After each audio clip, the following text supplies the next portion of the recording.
But we've been hitting a wall where the planet's saying, remember me, I'm a living planet here. I'm not just your tech planet. Sometimes the wall's hitting us. This was in Arizona earlier in the year. And so what we also see is that just the way we started new transformational eras before, that's beginning. We're starting to see that, the regenerative era, right? So it's just beginning. We're starting to round that curve. We're seeing some exciting opportunities. We don't quite know if they're enough.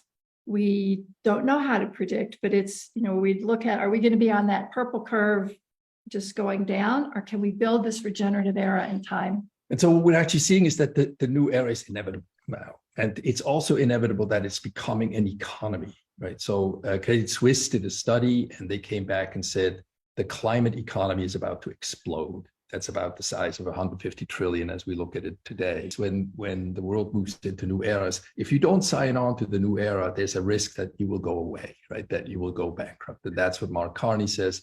Mahmoud Moyeldin, the Egyptian climate action champion, said every company, every bank, insurer, investor will have to adjust their business models, develop credible plans for the transition, and implement them. Over 50% of the biggest VC deals in this quarter, the last quarter in 2022, were in climate tech. In 2015 and 2016, we saw one unicorn in climate tech. Last year, we saw 20. Really massive shifts are happening. And so Bill Gates started his pledge of $1.5 billion as well, but has started breakthrough energy ventures with many business leaders from around the world.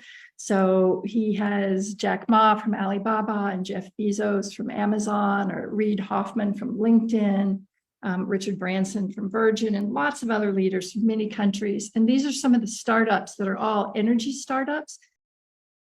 There's the Group Chief Risk Officer of Zurich Insurance, who says climate change will be sudden and cataclysmic. We need to act fast, right? So they are coming from a position that they're going to be out of business. They can't, insurance is under tremendous pressure.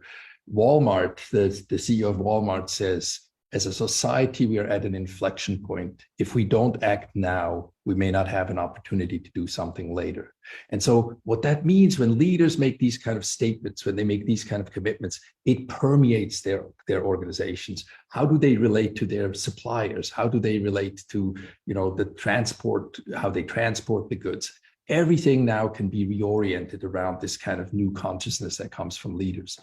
Google doing something quite similar. So they have already offset their entire carbon legacy, but they're committed to be carbon free by 2030, 24 hours a day, 7 days a week, every day of the year. Well, as Google understands that commitment isn't just for the company, it changes, it brings about new industries, it brings about new jobs, it changes the world beyond the reality of their own company, right? Similar with Microsoft, they've got high level engagement, right? President, CFO, CEO, saying they're going to be carbon negative, not just neutral, negative by 2030. By 2050, they're going to have taken out all the historical emissions that Microsoft has had, so that if there's anything up by 2050, it won't have come from them.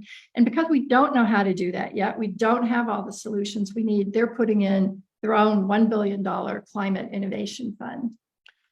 And they get together with other companies, right? All these companies that are starting to make these commitments understand that they can't do it alone. They need to come together with others who have the same problem, including shipping companies like Maersk, or food companies like Natura or Unilever, Danone, companies like Nike or Mercedes-Benz. So this is what's so interesting, is the level of collaboration we see.